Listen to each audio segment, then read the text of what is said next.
Bismillahirrahmanirrahim. Ta'ammulat Qur'aniyah. Qala Allah Ta'ala fi kitabil karim, a'udzu billahi minasyaitonir rajim. Yastakhfuna minan nas wa la yastakhfuna minallah wa huwa ma'ahum id yubayyituna ma la yarda minal qaul wa kana Allahu bima ya'maluna muhita. Mereka dapat bersembunyi dari manusia, tetapi mereka tidak dapat bersembunyi dari Allah, karena Allah beserta mereka ketika pada suatu malam mereka menetapkan keputusan rahasia yang tidak diridhoinya, dan Allah Maha meliputi terhadap apa yang mereka kerjakan. Ayat ini memperingatkan pada kita semua tentang bahaya maksiat yang tersembunyi atau maksiat yang disembunyikan. Karena dosa-dosa yang dilakukan di tempat sepi itu bisa menjadi tanda kemunafikan. Artinya dia takut kepada manusia tapi tidak takut kepada Allah Subhanahu wa ta'ala. Dan ini bisa menjadi tanda kemunafikan. Karena orang munafik itu takut pada manusia tapi tidak takut kepada Allah Subhanahu wa ta'ala. Karena menganggap Allah tidak melihatnya. Padahal Allah Maha melihat segala sesuatu. Di tempat sepi, ya, itu bisa berarti dia melakukan dosa di tengah orang-orang yang tidak mengenalnya. Karena biasanya orang kalau melakukan dosa, sementara di orang-orang yang ada di sekitarnya tidak mengenalnya, dia merasa happy, merasa tidak bersalah karena tidak ada yang tahu. Walaupun itu di tengah-tengah keramaian orang, tapi di antara mereka ada orang yang tidak ada orang yang mengenalnya, sehingga dia merasa aman. Ya, biasanya orang tidak merasa malu melakukan dosa di tengah orang-orang yang tidak mengenalnya, dan ini bahaya. Ya, apabila melakukan dosa, orang munafik itu berusaha keras mencari-cari alasan untuk membebaskan diri darinya dan tidak bertobat darinya. Sedangkan orang mukmin pasti mengakui dan bertobat dari dosa yang dilakukan. Dalam salah satu ayat Allah menyebutkan tentang perilaku orang munafik ini. Wa may yaksib khati'atan aw isman summa yarmi bihi bari'an faqad ihtamala buhtanan wa isman mubina. Dan barang siapa berbuat kesalahan atau dosa kemudian dia tuduhkan kepada orang yang tidak bersalah, maka sungguh dia telah memikul suatu kebohongan dan dosa yang nyata.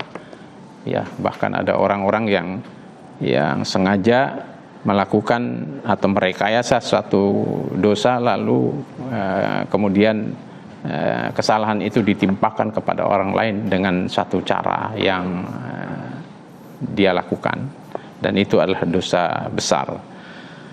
Dan di antara hal yang berpotensi menjadi kemunafikan adalah melakukan amal kebaikan hanya saat dilihat orang, tetapi tidak pernah melakukannya saat tidak dilihat orang.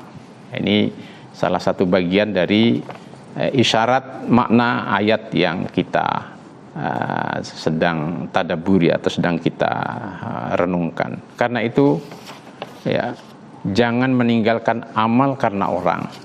Ya. Selama ini ada pesan jangan melakukan satu amal karena orang, tapi juga jangan meninggalkan satu kebaikan atau jangan meninggalkan suatu kemungkaran, ya, karena orang pula gitu. Tetapi tingkatkan amal rahasia untuk mengokohkan iman. Amal-amal sirriyah itu berfungsi mengokohkan iman kita, ya. Kemudian orang munafik mencari kenyamanan dunia dengan mengorbankan akhiratnya. Orang munafik merasa gembira bila melihat orang-orang beriman mengalami kekalahan atau mendapat musibah. Juga merasa sesak nafas bila orang beriman mendapat kemenangan dan kebaikan. Ini juga disebutkan oleh Allah di surat At-Taubah ayat 50, "Ittusibka hasanatun tasuhum. Wa in tusibka musibatun yaqulu qad akhadna amrana min qablu wa yatawallaw wa hum farihun." Jika engkau Muhammad mendapat kebaikan, mereka tidak senang. Tetapi jika engkau ditimpa bencana, mereka berkata, sungguh sejak semula kami telah berhati-hati tidak pergi berperang bersamanya. Dan mereka berpaling dengan perasaan gembira. Seharusnya seseorang merasa senang karena bisa melaksanakan perintah Allah dan menjauhi larangannya, sehingga musibah dunia yang dialami terasa ringan.